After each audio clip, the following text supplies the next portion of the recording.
everyone to my channel. This is Chinmay Parida, primary teacher of Kendriya Vidyalaya Gumla. In this video we will watch animated story and discuss summary and keyword of the chapter Rip Van Winkle, Unit 5 of Class 5 English book Marigold by Ncert. Watch the video till the end for better understanding of the chapter.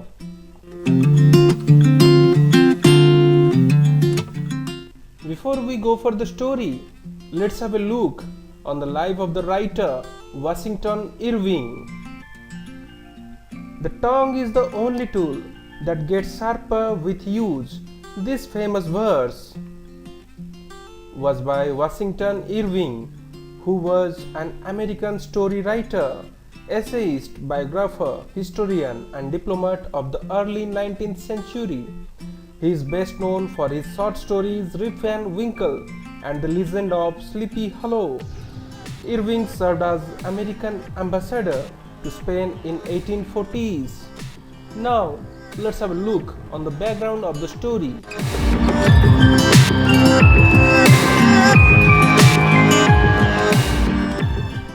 Set of the story was somewhere in Catskill Mountains in 1770 AD.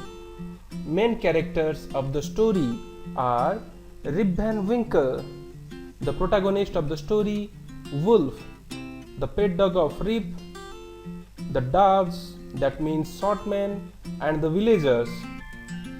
The plot of the story goes like this. Rip Van Winkle, a good-natured man who goes away into the hills and falls asleep.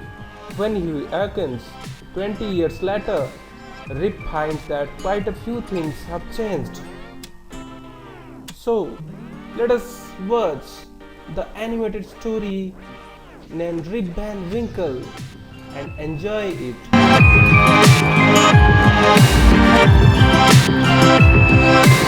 Here we go. Many years ago, at the foothills of the Catskill Mountains, was a little village. In the village lived a simple, good-natured fellow named Rip Van Winkle. He was a kind neighbor, ready to help anyone. Everyone in the village liked him. The children of the village shouted with joy whenever they saw him because he played with them. He taught them to fly kites and shoot marbles and told them long stories. The only problem with Rip was that he was very lazy. He did no work on his own farm and just idled away his time. His fences were falling to pieces. His cow was going astray. Weeds grew on his farm. Rip's constant companion was his dog named Wolf. To avoid work, he would walk away into the forest with his dog. One day, Rip just walked on and reached the highest part of the mountains. It was late in the afternoon when he reached there. Tired after his long climb, he lay down and began daydreaming. It was soon evening, and he realized it would be night by the time he reached his village. Suddenly he heard a voice calling out, "Rip Van Winkle! Rip Van Winkle!" He looked around and saw a short old man with thick hair and a grizzled beard walking towards him with a barrel. He made signs to help him carry the barrel. Rip hurried to help the stranger, who caught his hand tightly. Together they reached a place where there were some more odd-looking men playing ninepins. They were all dressed the same way and all of them had beards of various shapes and colors. Even though they were playing a game, their faces were serious and there was silence. The only sound was the noise of the balls which echoed in the mountains like thunder. As Rip and his companion reached them, they stopped playing and stared at Rip with a fixed gaze. Rip was really frightened. His companion emptied the contents of the barrel into glasses and made Rip drink it. Rip obeyed as he was trembling with fear. Since he was thirsty, he drank a few more glasses and slowly fell into a deep sleep. On waking up, he found that he was at the place where he had first met the old man. He rubbed his eyes. It was a bright sunny morning. "Surely I have not slept here all night," thought Rip. He looked around for Wolf, but he was nowhere. Rip whistled for him.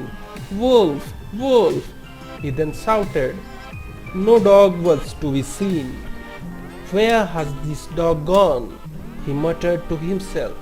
He began to descend the mountain to go back to his village. As he neared the village, he met a number of people, but he didn't know any of them. The villagers also stared at him, equally surprised. "Who is this man?" said one. "I have never seen him before," said another. "Look at his long white beard and his wrinkled face." On hearing this, Rip stroked his chin and, to his astonishment, he found his beard had grown a foot long and it was all white.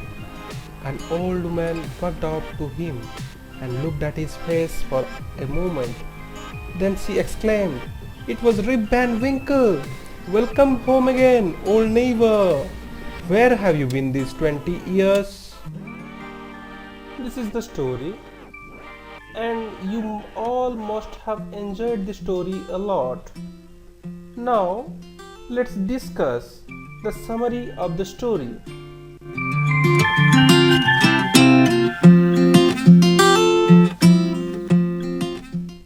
Rip Van Winkle once goes out for a walk with his dog. He is fed up of his wife's nagging and escapes to the hills. A man calls out his name who requires help in reaching the mountain. He decides to help him and give him company on the journey. On reaching there, he finds a group of men. These men are doves who are silent, look rich, have beards, and are playing ninepins. Rip sits with them and starts drinking their liquor. After drinking, he soon falls into a deep sleep. When he wakes up, he is surprised to find himself in the same spot, but with a lot of big changes. Firstly, his musket is rusty, he has a foot-long beard, and his dog isn't with him. He returns to his village in search of the answers. No one recognizes him there and he feels confused too. After that, he realizes he has been in sleep for almost 20 years. Now let's learn new words from this story with examples of their use in sentences.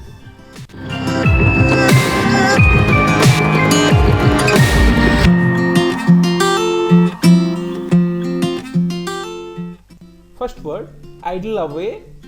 It's a phrasal verb and it means to spend time relaxing and doing nothing. Sentence using this word. Samriddhi idles away most weekends in her home. The second word, constant. It's an adjective and it means continuous or regular over a long period of time. Example of its use in a sentence. The children need constant supervision. Third word, companion. It's a noun and it means someone who is with you. Sentence using it. The dog soon become my companion. Fourth word, realize. It's a verb and it means to understand. Sentence using it. I soon realized my mistake.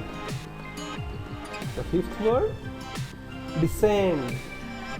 It's a verb and it means to move down. When we use it in a sentence, for example, I descended into the valley. The sixth word, barrel, B-A-R-R-E-L. It's a noun and it means a wooden container. Sentence, India imports billion barrels of oil every year. The seventh new word, contents. It's a noun and it means the ingredients or things that are inside something. Use of this word in a sentence. He emptied out the contents of his pocket onto the table. The next word, grizzled. It's an adjective. It means with grey hair. And its example, he is an old man with grizzled hair. The next word, astonish. It's a verb and it means to surprise. Its example in sentence. Sachin astonished everyone by announcing his retirement from cricket. 10th word, foothills. It's a noun and it means near the lower part of a mountain. Its example in sentence. We marched 50 kilometers across the foothills. The next one, stroked. It's a verb and it means to rub gently. Example, Peter stroked his nose. The last word, familiar. It's an adjective and it means known to you. Its example, this place is very familiar to me. So that's all for today's lesson. In part 2 of the chapter Rip Van Winkle, we are going to discuss the question answer, the various activities given in your textbook. So thank you for watching the video.